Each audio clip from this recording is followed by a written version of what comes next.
আমরা আলহামদুলিল্লাহ এমন শ্রোতা আছে যে শ্রোতা দেখতে দেখতে চিনি এখন।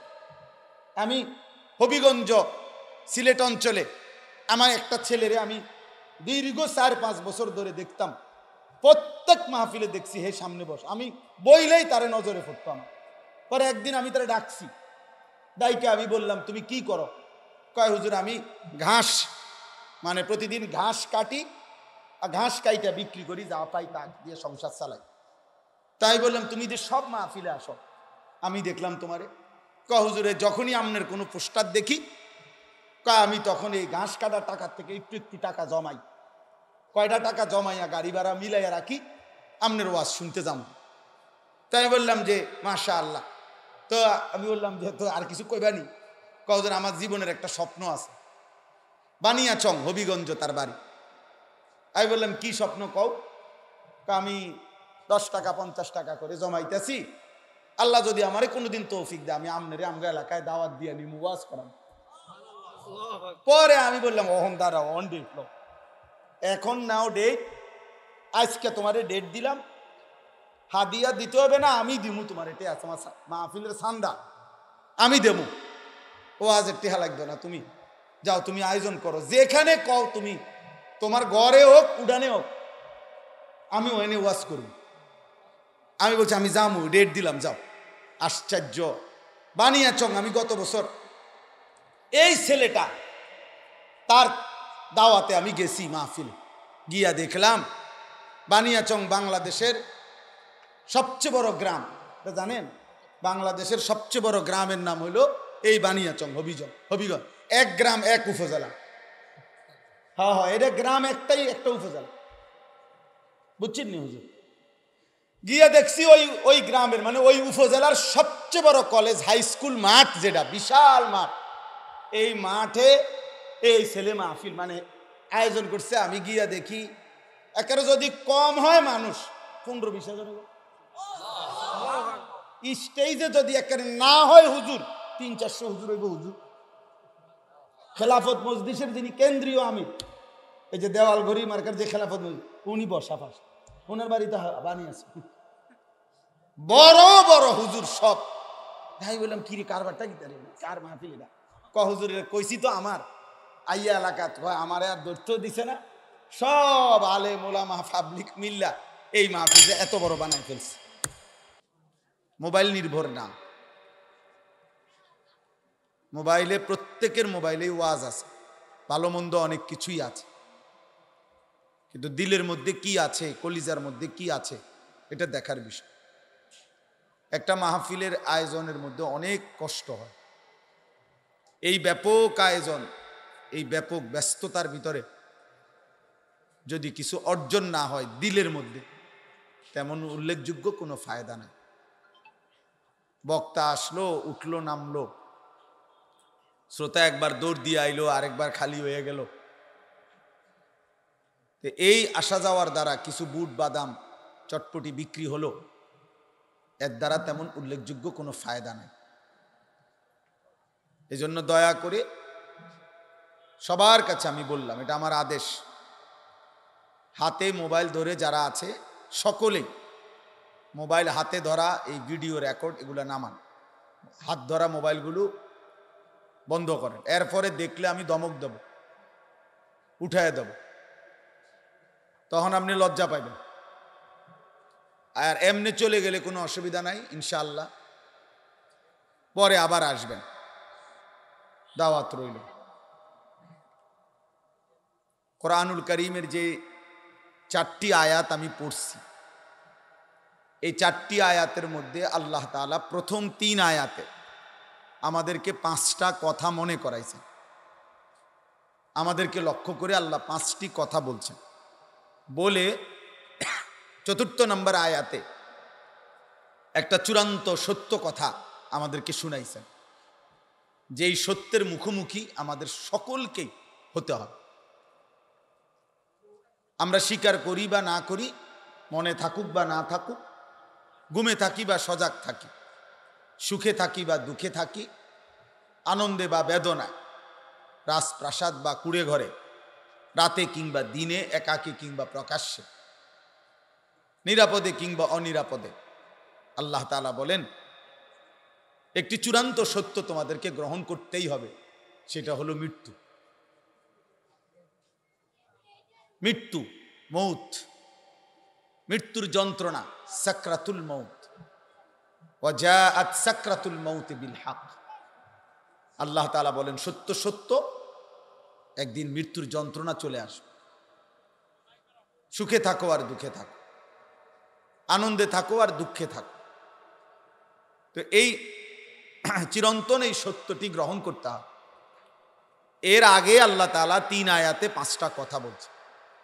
আগে আপনারা এই 5টা কথা আগে শুনেন, এরপরে 4 নম্বর আয়াতের কথাটা তো আমি এখন বলেই ফেললাম, আবার সেটা বলব। আল্লাহ তাআলা আমাদেরকে 5টা কথা মনে করাইছেন। 1 নম্বর, ওয়ালাকাদ খালাকনাল ইনসান। আল্লাহ বলছেন সবাই মনে রাখবা আমি আল্লাহই মানুষকে সৃষ্টি করেছি। মানে আল্লাহ যেন আমাকে বলতেছেন আনিস এ কথা তুমি কখনোই ভুলো না, আমি কিন্তু তোমাকে বানিয়েছি। আমাদের প্রত্যেককে আল্লাহ তাআলা এই কথা বোঝাচ্ছেন যে মনে রেখো আমি তোমাকে সৃষ্টি করেছি, তোমার অস্তিত্বের প্রতিটা বিন্দু আমার হাতের গড়া। অতএব যেই কোনো শক্তিতে, যেই কোনো বুদ্ধিতে, যেই কোনো কৌশলে, ফন্দিতে তুমি আমার থেকে ছুটতে পারতাম। আমি তোমাকে বানিয়েছি, তোমার অস্থি মজ্জা ভিতর বাহির, তোমার শরীরের প্রত্যেকটা অঙ্গ প্রত্যঙ্গ আমি জানি, আমি বানাইছি।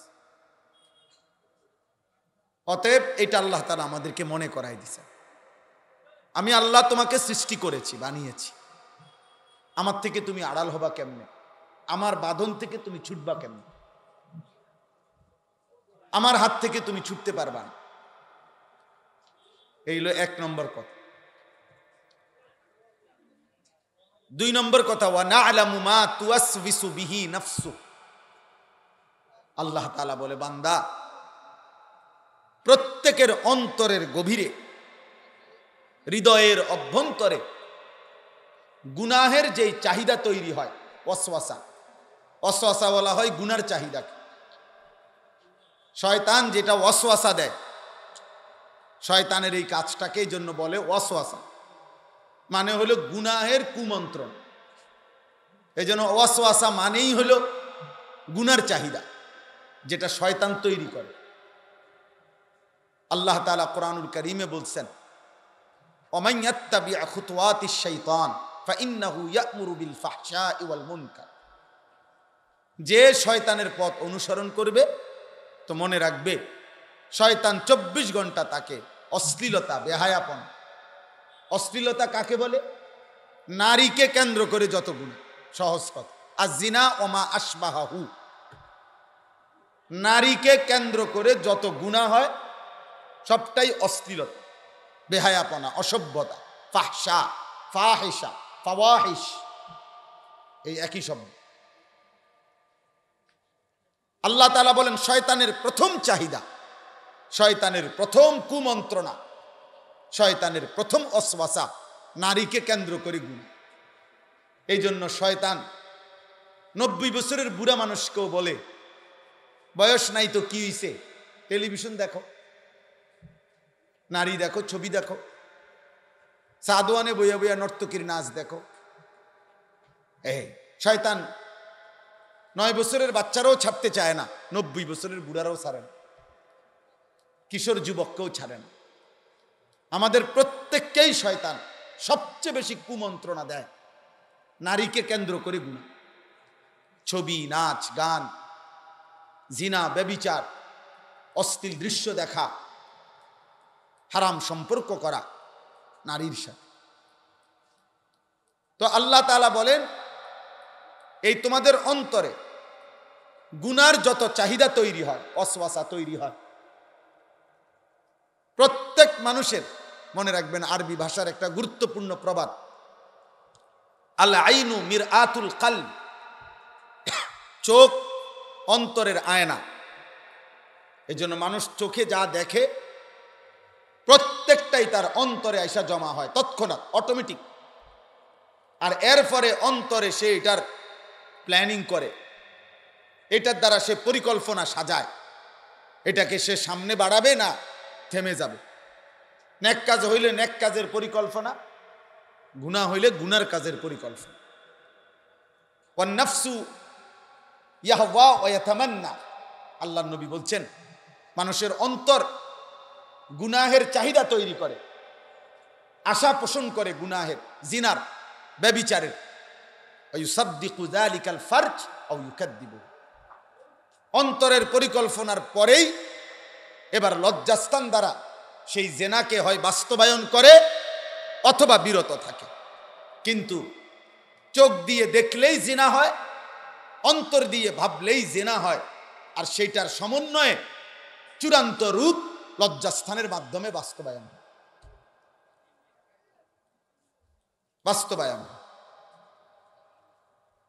এই জন্য আল্লাহ তাআলা বলেন, ওয়া না'লামু মা তুওয়াসবিসু বিহি নাফসু, বান্দা তোমার অন্তরে 24 ঘন্টা গুনাহের যত কুমন্ত্রণা আসে, ওয়াসওয়াসা, আমি তা পূর্ণ জানি। তুমি মুখে না বললে এই পৃথিবীবাসী জানে না, তুমি অঙ্গ প্রত্যঙ্গ দিয়া কর্মে পরিণত না করিলে হইতে পারে পৃথিবীবাসী টের পাবে না, কিন্তু তোমার অন্তরের গভীরে যেগুলো লুকায়িত, যে সমস্ত খারাপ অসৎ কল্পনা, এগুলা পৃথিবীর কেউ কোনোদিন হয়তো টের পায় না, কেউ জানে না, কিন্তু আল্লাহ বলে বান্দা আমি সেটা 24 ঘন্টাই জানি। আমি জানি বান্দা, আমার থেকে লুকাবার সুযোগ নাই, আমার থেকে আড়াল করার সুযোগ নেই। ওয়া আসিররু কাওলাকুম আফিজহারু বি ইন্নাহু আলিমুম বিদাতিস সুদূর, আল্লাহ বলেন আস্তে বলো আর জোরে বলো, এমনকি অন্তরের ভিতরে লুকিয়ে রাখো, আমি সব জানি।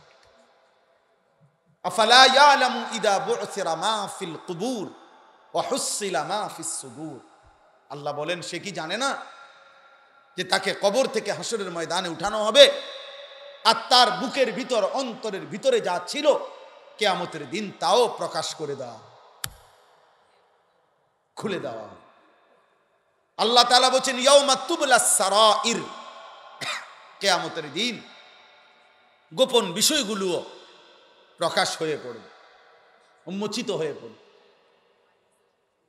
এই জন্য দোস্ত আমার, বন্ধু আমার, ওই যে ওয়াজের শ্রোতার বসার স্টাইল দেখেন, গাছের মধ্যে মনে হয় যেন গুল হইয়া বইছে, গাছেরে দেবতা বানাইয়া বসছে।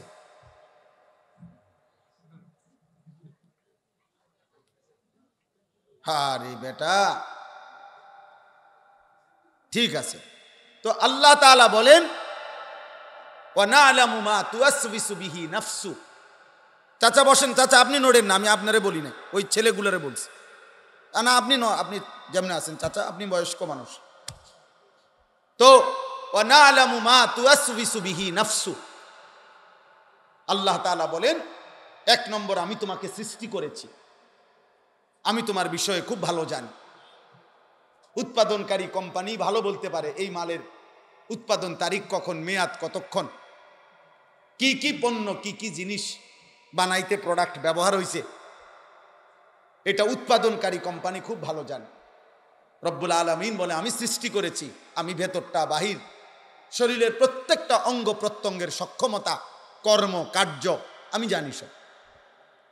আর আমি আল্লাহ শুধু তোমার চোখের গুনাহ, কানের গুনাহ, হাতের গুনাহ, পায়ের গুনাহ, লজ্জাস্থানের গুনাহ এটা না শুধু, বরং অন্তরের ভিতরে গুনাহের যত ওয়াসওয়াসা, কুমন্ত্রণা, হারাম যত পরিকল্পনা, সুদের পরিকল্পনা, ঘুষের পরিকল্পনা, কিস্তির পরিকল্পনা, অন্যের উপরে জুলুমের পরিকল্পনা, চুরি ডাকাতি, ছিনতাই, রাহাজানি, অন্যায়, অশ্লীলতা, কোনো কিছুই মানুষ অন্তরের পরিকল্পনা ছাড়া করে না। 1 মিনিটের জন্য হলো অন্তরে আসে, এখান থেকে পরিকল্পনা সাজিয়ে এরপরে বাস্তবায়ন করে। এই জন্য আল্লাহ বলেন 24 ঘন্টা তোমার দিলের যত ওয়াসওয়াসা, গুনার চাহিদা আমি জানি। 3 নম্বর, ওয়া নাহনু আকরাবু ইলাইহি মিন হাবলিল ওয়ারিদ, আল্লাহ তাআলা বলেন বান্দা এটা মনে রেখো, এটা আমি এমনি বুঝাই। আমাদের এই দেহে, এই যে দেখেন এখানে এটা পশম প্রথম, এরপরে চামড়া, এরপরে গোশত, এরপরে রক্ত, হাড্ডি রক্ত, এই শেষ যেই রক্ত, মানুষের দেহের রক্তের নিয়ম হলো রক্ত সার্কুলেশন হয়, মানে সারা দেহে রক্ত প্রবাহিত হয়, ঘুরতে থাকে স্যালাইনের তারের মতো। একদম সূক্ষ্ম চিকন রক্তের সাথে শিরা আছে, যেগুলোর মাধ্যমে সারা দেহে রক্ত সার্কুলেশন হয়, চলতে থাকে আর কি। রক্তের সিস্টেম এমন না যে এখানের রক্ত এনেই ওইখানের রক্ত এখানেই না, এটা পুরা দেহে ঘুরে চলতে থাকে। তো আল্লাহ তাআলা বলেন এই তোমার রক্ত প্রবাহিত হয় সর্বশেষ ভিতরে যেই চিকন থেকে সূক্ষ্ম শিরা উপশিরার মাধ্যমে সারা দেহে এই সাহারক সহ যে রক্ত সঞ্চালন হয়, এই রক্তবাহী শিরা এবং উপশিরা তার চাইতেও বেশি আমি আল্লাহ তোমার কাছে। ওয়ানাহনু আকরাবু ইলাইহি মিন হাবিলিল ওয়ারিদ, মানে তোমার অস্তিত্বের প্রথম বিন্দু, তোমার অস্তিত্বের প্রথম অংশের চাইতেও আমি কাছে, আমি কাছে। এই তিনটা হলো। এই বেটা, এই আপনারা না বললাম শুনতাম মিয়া, হাসে নিজে নিজে আসে। মোবাইলে বললাম না, নিষেধ করলাম মিয়া, খাম খেয়ালি কর। এ মানুষের ছবি উঠে কি হবে মিয়া, কেডা দেখবো আপনার ছবি? কে মানুষের আর কাম নাই, কাম আপনি শোনেন, আপনার জন্য নিজের জন্য শোনেন। এই সবগুলো মানুষের ছবি উঠাইলে কি হবে? না না, কি হবে? এটা লাভটা কি? তা গুণা তো হবে আছে, মানে এমনি লাভ কি? এরা সবাই আপনারা 10 টাকা করে দিব, হ্যাঁ দিলে তো মাথার সাথে দিত, কথা বোঝেন না? এই মাদ্রাসা ঐতিহ্যবাহী মাদ্রাসা, এটা আমরা ছোটবেলার থেকে জানি। মুরাবাজাল মাদ্রাসা সেরেনা কুমিল্লায় কমপক্ষে বাংলাদেশের মানুষ ছিল। এই মাদ্রাসার শত শত ছাত্র তালিবে ইলম। আমি আসার সময়ও আমার সাথে আমার একটা ছেলে আছে, আমার সাথে থাকে। পরে আমি বুঝাইতে আছি যে এখানে ঢাকার বড় বড় মশহুর ওলামা, বাংলাদেশে যারা শীর্ষ ওলামায়ে কেরাম, এরকম অসংখ্য আলেমে দ্বীন যারা ঢাকার বুকে আলোকিত সারা পৃথিবীতে, ওরা অনেক আলেমে দ্বীন এখানে এই মাদ্রাসার ছাত্র। আমি জানি এটা, আমি তো এই মাদ্রাসা আসছি আরেকবার 5-7 বছর আগে, খুব সম্ভব কোরবানির ঈদের সময়, কোরবানির ঈদের আগে এখানে একটা মাহফিল হয় মনে হয়। কোরবানির এই আগে আর কি, কোরবানির গুরুত্ব ফাজাইল মাসাইলের উপরে মসজিদে, এই মসজিদ না মনে না কি জানি আরো কেমন ছিল, ছোটখাটো মসজিদ ছিল, ওইখানে আমি বয়ান করছি, আমার মনে আছে। এই একবারই আমি আসছি, বাকি এমনি আমি দারুর রাশাদের হুজুর আলহাজ হজরত মাওলানা হাবিবুর রহমান সাহেব সহ আমাদের ফরিদাবাদের হুজুরগণ, আমাদের এই বুজুর্গ ওলামারা যে অধিকাংশই এই মাদ্রাসায় পড়ালেখা করছেন, এটা আমরা জানি আলহামদুলিল্লাহ। একটা কথা সবসময় মনে রাখবেন বাবারা, চাচারা, ভাইরা, মাদ্রাসা এজন্য দান করা উচিত যে মাদ্রাসাই এমন একটা জায়গা যেখানে যে মানুষগুলোর জন্য আপনি দান করলেন, ওই মানুষগুলো প্রতিদিন ইচ্ছায় হোক অনিচ্ছায় হোক, 6 বছরের বাচ্চা হোক আর 30 বছরের ছেলে হোক, প্রতিদিন 5 ওয়াক্ত নামাজ জামাতের সাথে পড়ে। আমার বাপ পৃথিবীতে আর কোনো ঘরে, কোনো বিল্ডিং, কোনো ভবনে আপনি এমন লোক পাবেন না যেখানে সকলেই প্রতিদিন 5 ওয়াক্ত নামাজ পড়ে। 2-4 জন পাইবেন, 2-4-500 এরকম একসাথে পাওয়া কষ্টকর। মাদ্রাসা এজন্য দান করবেন যে এখানের প্রত্যেকটা বাচ্চা, ছেলে, সন্তান, উস্তাদ সুন্নাতকে এহতেমাম করে। সবাই চেষ্টা করে মেসওয়াক করতে, সবাই চেষ্টা করে দস্তরখান বিছায় খানা খাইতে, সবাই চেষ্টা করে পেশাব পায়খানায় ঢিলা কুলুপ, অজু ইস্তেঞ্জার পাক পবিত্র থাকতে। 24 ঘন্টা যারা নিজেকে পবিত্র রাখতে চায়, খোদার কসম কোরআনে আছে, আল্লাহ বলছে বাহ্যিক পবিত্রতা অর্জনকারী যারা এবং অন্তরের পবিত্রতা অর্জনকারী যারা, আমি তাদেরকে ভীষণ ভালোবাসি। ফীহি রিজালুন ইউহিব্বুনা আন ইয়াতাতাহহারু আল্লাহু ইউহিব্বুল মুত্তাহহিরিন, ইন্নাল্লাহা ইউহিব্বুত তাওয়াবিন ওয়া ইউহিব্বুল মুতাতাহহিরিন। এজন্য মাদ্রাসার তালিবে ইলম সারাক্ষণই চেষ্টা করে পবিত্র থাকতে, আর পবিত্রতা থাকতে পছন্দকারী যে বান্দারা, মহান আল্লাহ তাদেরকে বলছে আমি তাদেরকে ভীষণ ভালোবাসি। অতএব আমার মালিকের ভালোবাসার মানুষগুলোকে দান করা আপনার জন্য অনেক বড় নেকি, অনেক বড় নেকি, অনেক বড় নেকি।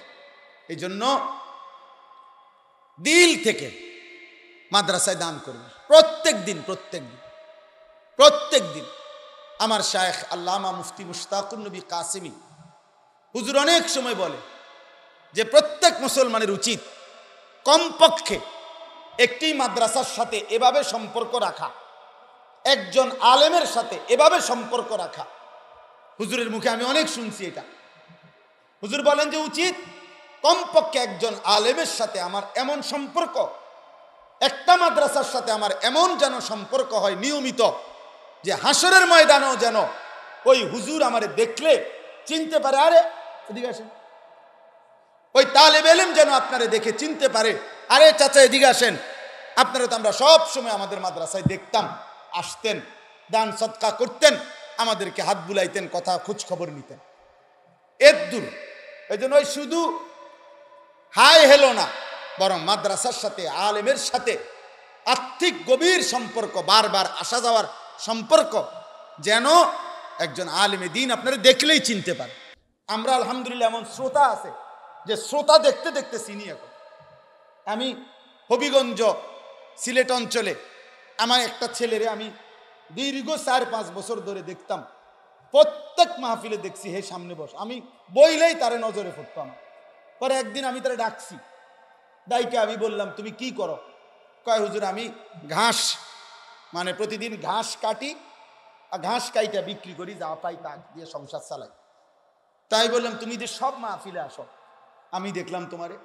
কয় হুজুরে যখনই আপনার কোনো পোস্টার দেখি, কয় আমি তখন এই ঘাস কাটার টাকার থেকে একটু একটু টাকা জমাই, কয়টা টাকা জমাইয়া গাড়ি ভাড়া মিলাইয়া রাখি, আপনার ওয়াজ শুনতে যাম। তাই বললাম যে মাশাআল্লাহ। তো আমি বললাম যে তো আর কিছু কইবানি? কয় হুজুর আমার জীবনের একটা স্বপ্ন আছে, বানিয়াচং হবিগঞ্জ তার বাড়ি। আমি বললাম কি স্বপ্ন কও? আমি 10 টাকা 50 টাকা করে জমাইতেছি, আল্লাহ যদি আমারে কোনোদিন তৌফিক দেয় আমি আমনেরে আমরা এলাকায় দাওয়াত দিয়ে নিমু, ওয়াজ করাম। পরে আমি বললাম অহন দাঁড়াও, অন ডেট লো, এখন নাও ডেট, আজকে তোমারে ডেট দিলাম, হাদিয়া দিতে হবে না, আমি দিমু তোমার, এটা আছে আমার মাহফিলের সান্দা, আমি দেবো, ও আজ টেহা লাগবে না, তুমি যাও, তুমি আয়োজন করো, যেখানে কও তুমি, তোমার ঘরে হোক উডানে হোক, আমি ওখানে ওয়াজ করব। আমি বলছি আমি যামু, ডেট দিলাম, যাও। আশ্চর্য, বানিয়াচং আমি গত বছর এই ছেলেটা তার দাওয়াতে আমি গেছি মাহফিল, গিয়া দেখলাম বানিয়াচং বাংলাদেশের সবচেয়ে বড় গ্রাম, জানেন বাংলাদেশের সবচেয়ে বড় গ্রামের নাম হইল এই বানিয়াচং হবিগঞ্জ, এক গ্রাম এক উপজেলা। হ্যাঁ হ্যাঁ, এটা গ্রাম একটাই, একটা উপজেলা, বুঝছেন নি হুজুর? গিয়ে দেখছি ওই গ্রামের মানে ওই উপজেলার সবচেয়ে বড় কলেজ হাই স্কুল মাঠ, যেটা বিশাল মাঠ, এই মাঠে এই ছেলে মাহফিল মানে আয়োজন করছে। আমি গিয়া দেখি একেবারে যদি কম হয় মানুষ 15-20 হাজার, স্টেজে যদি একেবারে না হয় হুজুর 300-400 হুজুর হইব। হুজুর খেলাফত মজলিসের যিনি কেন্দ্রীয় আমির, এই যে দেওয়াল ঘড়ি মার্কার যে খেলাফত মজলিস, উনি বসা পাশ, ওনার বাড়িতে বানিয়েছে বড় বড় হুজুর সব। তাই বললাম কি রে কারবারটা কি তারে, কার মাহফিল এটা? হুজুরের কইছি তো আমার আইয়া এলাকাত, আমার আর দৈত্য দিছে না, সব আলেম ওলামা পাবলিক মিল্লা এই মাহফিল এত বড় বানাই ফেলছে। তাইলে দোস্ত একজন শ্রোতাকেও মানুষ দেখতে দেখতে চিনে, কথা বুঝছেন কি না বলে? এই জন্য মাদ্রাসার সাথে আপনাদের কাছে অনুরোধ, এই 66 বছরের ইতিহাসে এই মাদ্রাসা অনেক স্বর্ণ ফসল, অনেক সোনার সন্তান, আলোকিত আলেমে দিন উপহার দিছে। অতএব এমন একটি সুন্দর প্রসিদ্ধ ঐতিহ্য ধন্য মাদ্রাসায় দিল দিয়া প্রতিদিন নিয়মিত সব সময় দান করবেন, বলেন ইনশাআল্লাহ। যেন আপনি এতবার আসবেন যাবেন মাদ্রাসায়, যেন মাদ্রাসার ছেলেরা আপনারা চিনে, উস্তাদ যেন দেখলে আপনারা চিনে, চাচা কেমন আছেন, ভাই কেমন আছেন, দেখবেন ইনশাআল্লাহ এই কেমন আছেন এটা আশা করি হাসরের ময়দানেও ওনারা আপনারা বলবেন। আল্লাহ আপনাদেরকে তৌফিক দান করেন। চলেন আমার কথা আমি শেষ করছি। আল্লাহ তাআলা বলেন, তিনটা কথা বলল। এক, আমি তোমাকে সৃষ্টি করেছি। দুই, আমি তোমার অন্তরের গভীরে যেটা আছে তাও জানি। তিন, তোমার অস্তিত্বের যেই ফোঁটা রক্তবাহী শিরা উপশিরা এই শাহরক সহ আমি তার চাইতে বেশি কাছে আছি। চার, ইজিয়াতালাক্কাল মুতালাক্কিয়ানে আনিল ইয়ামিনে ওয়া আনিশ শিমালি কাঈদ। আল্লাহ তাআলা বলে, বান্দা 24 ঘন্টা তোমার ডানে এবং বামে আমার দুইজন ফেরেশতা আছে। তুমি ভেবো, তুমি মনে রাখো, যখন তুমি নারী দেখো, ছবি দেখো, উলঙ্গ দৃশ্য দেখো, অশ্লীল ছবি দেখো, নাটক দেখো, সিনেমা দেখো, নর্তকী দেখো, কোনো নারী যখন বেপর্দা থাকে, বেহায়া থাকে, কোনো বাপ আপনি যখন সুদের টাকা গণেন, কিস্তির টাকা গণেন, ওজনে যখন কম দেন, মিথ্যা যখন বলেন, চুরি ডাকাতি, অন্যায় দুর্নীতি, চিন্তায় রাহাজানি, যেই কোনো রকমের নাফরমানি, আল্লাহ বলে, বান্দা আমার ডানে বামের ফেরেশতা কিন্তু দেখে। ও কিন্তু লেখে, ওরা লেখে। এক সেকেন্ড তুমি তাদেরকে আড়াল করতে পারো। তাফসীরের মধ্যে আছে, টয়লেট বাথরুমের সময় এবং স্বামী স্ত্রীর মিলনের সময় যদিও এই ফেরেশতারা সরে থাকে, কিন্তু তাফসীরের মধ্যে স্পষ্ট লেখছে, আল্লাহর কুদরতে দূরের থেকেও সরে অবস্থায়ও তারা ওই ব্যক্তির ওই সময়ের কর্মকাণ্ড জানতে পারে, লিখতে পারে, অতএব এক সেকেন্ড তুমি আড়াল করতে পারবা। 5 নাম্বার, মা ইয়ালফিজু মিন কাউলিন ইল্লা লাদাইহি রাকিবুন আতীদ। আল্লাহ বলে, বান্দা এই দুইজন ফেরেশতা তো আছেই, ওরা তোমার পুরা জীবনের 24 ঘন্টার সকল অঙ্গে যা করো ভিতর বাহির তা তো লিখছে, কিন্তু আরেকজন ফেরেশতা আমি আল্লাহ আলাদা রাখছি। এই দুইজনের অতিরিক্ত আরেকজন ফেরেশতা আছে তৎপর চৌকান্না, যে তোমার এই জবানের দুই ঠোঁটের মাঝখানে যে জিহ্বা, এই জিহ্বা দিয়ে যখন তুমি যা উচ্চারণ করো, ভালো কিংবা মন্দ, সত্য কিংবা মিথ্যা, উপকারী কিংবা অপকারী, জিকির করো আর গালি দাও, হালাল বলো আর হারাম বলো, ন্যায় বলো আর অন্যায় বলো, খোদার কসম আল্লাহ বলে আমার আরেকজন ফেরেশতা আলাদা 24 ঘন্টা তোমার জবানের উচ্চারণ লিখতেছে। এটা আরেকটা ফাইল হইতেছে। এই 5টা কথা। 1 নাম্বার, আমি তোমাকে সৃষ্টি করেছি, তুমি আমার থেকে ছুটতে পারতাম। 2, তোমার অন্তরের গভীরের কথাও আমি জানি, অতএব আমারে আড়াল করতে পারবে না। 3, আমি তোমার অস্তিত্বের রক্তের শিরা উপশিরার চাইতেও কাছে আছি, তুমি আমারে ফাঁকি দিতে পারবে না। 4, আমার দুইজন ফেরেশতা তোমার সাথে আছে, তুমি তাদেরকে লুকাইতে পারবে। 5, তোমার জবানের সামনে একজন ফেরেশতা তোমার জবানের উচ্চারণ লিখতেছে, তাকে তুমি আড়াল করতে পারবে না। আল্লাহ বলেন, এই 5টি বিষয় থাকা অবস্থায় এবার তুমি ন্যায় করো আর অন্যায় করো, এবার তুমি নেকি করো আর গুনাহ করো, হালাল খাও আর হারাম খাও, জায়েজ করো আর না জায়েজ করো। আল্লাহ বলেন, ওয়াজাআত সাকরাতুল মাউত বিল হক।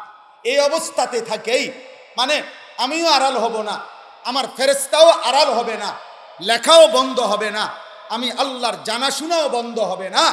এই অবস্থাতেই একদিন তোমার সত্য সত্য মৃত্যু যন্ত্রণা সাকরাতুল মউত শুরু হবে, আর তুমি মৃত্যুবরণ করবাই। যালিকা মা কুনতা মিনহু তাহিদ। বিগত দিন তুমি এর থেকেই বাঁচতে চেয়েছিলে, কিন্তু বাঁচতে পারো নাই, আজ মৃত্যু এসেই গেল। এই জন্য বাপ, আমার কথা এতটুকুই। আমি আপনাদের কাছে এই কথাটাই শুধু বললাম, প্রিয় ভাই নওজোয়ান, প্রিয় কিশোর, প্রিয় বাপ, আমার ভাই, আমি এই কথাই শুধু মনে করাই দিলাম। আমি এবং আপনি, জওয়ান কিংবা বুড়া, হুজুর কিংবা পাবলিক, ইমাম কিংবা মুসল্লি, খতিব কিংবা শ্রোতা, আমরা সকলের জন্য এটা কথা যে আমাদের 24 ঘন্টা আল্লাহর নিয়ন্ত্রণে, আল্লাহ তাআলার তত্ত্বাবধানে আমাদের সেকেন্ড ফেরেশতা লিখতেছে, দেখতেছে। অতএব রাত গভীরে দিনের আলোতে কোনো গুনাহ করে আমরা বাঁচতে পারবো না, আর মৃত্যু আমাদেরকে বরণ করতেই হবে, চলে আমাদেরকে যেতেই হবে। সুখে থাকলেও মরে যাবেন, দুঃখে থাকলেও মরে যাবেন, আপনি রাজপ্রাসাদে থাকলেও মরে যাবেন, জীর্ণ কুঠিরে থাকলেও মরে যাবেন। অতএব দয়া করে, মেহেরবানি করে, আল্লাহর ওয়াস্তে সবার কাছে আমার অনুরোধ, ভাই বন্ধু, জওয়ান, বুড়ো, মা বোন, ওলামা, আমি আপনি সবাই আমরা যেন গুনাহ ছেড়ে দেই, আমরা যেন আল্লাহর নাফরমানি ছেড়ে দেই। আমার যুবক ভাই, মোবাইলের নারী দেখো না বাপ, চরিত্রহীন হইও না, অস্থির দৃশ্য, জিনা ব্যভিচারের ছবি, হারাম এই ছবি দেইকা দোস্ত, একদিন তুমি দুনিয়াতেও ক্ষতিগ্রস্ত হবা, আখেরাতেও ক্ষতিগ্রস্ত হবা।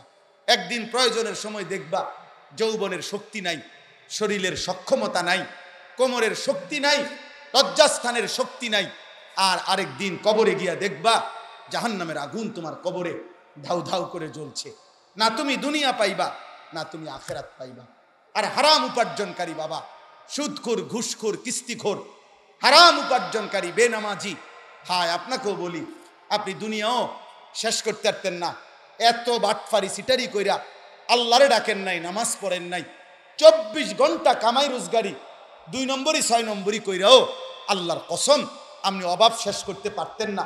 আমনে মরার পরেও, আমনে যেদিন মারা যাবেন তারপরও আপনি কবরের থেকে শুনবেন আপনার ঘরের দরজা ভাঙ্গা গেছে, বাথরুমের দরজা মাঝখান দিয়ে ছিদ্র হইয়া গেছে, জানালার গ্রিল ফইরা গেছে, সিটকারি নাই, ফ্রিজের তলে দিয়া পানি ভরে, মানে হাজারো সমস্যা থেকেই যাবে, অথচ আপনি কবরে চলে যান।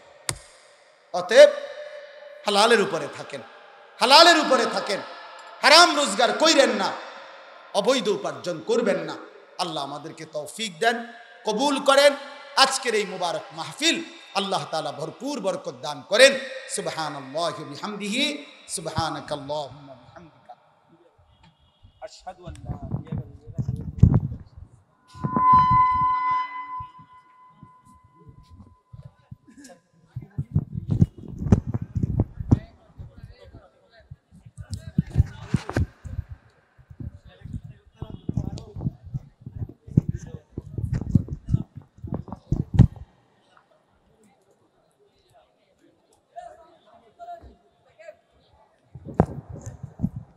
কারেন্টের ভোল্টেজ কম, এজন্য পুরো কাউন্ট দিতে পারে। সহকারে বসুন।